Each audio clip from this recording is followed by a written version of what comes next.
According to early historians, the first explorers of Albay, particularly Camalig, were foreigners.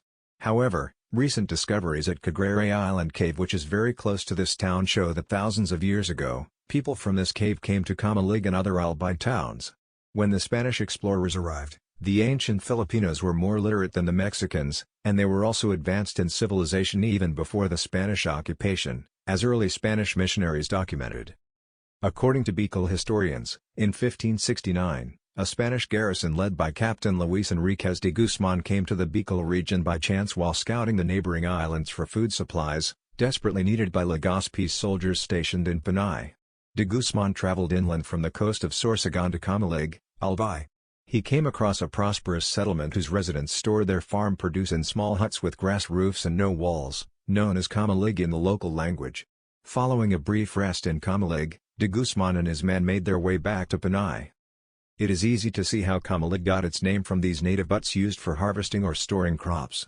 Camarine, the plural Camarines, was soon used to refer to the region now known as Camarines Sur and Camarines Norte.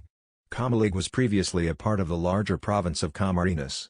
Camalig, along with other towns, was eventually ceded to Albay when the province of Albay was segregated. Camalig was first evangelized by Augustinian friars, and then by Franciscans who arrived in the Bicol region in 1578.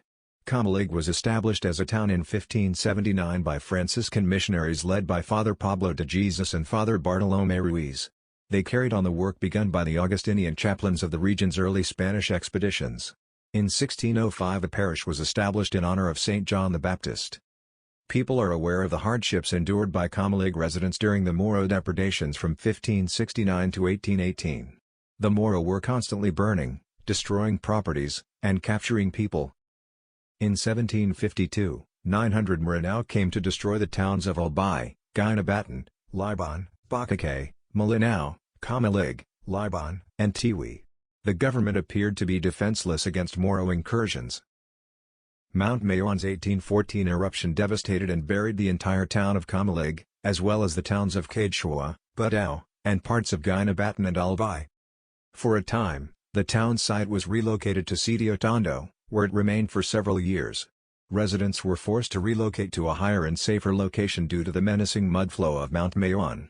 The town, including the parish church, remained in Sitio Quilapondo for another 2 years. Another transfer was made for practical reasons to the Sitio Baligong, where it remained until 1837. The same year, a large fire swept through more than half of the town, followed by a long drought. Circumstances drove the inhabitant back to the former site where the current town now stands. Father Miguel de Barcela reconstructed the Camalig Church in 1847. This church was similar to the early churches founded by the Spanish friars, and it was blessed by the pastoral care of a saintly Franciscan priest, the well-known Saint Peter Baptist, who did much to convert the natives.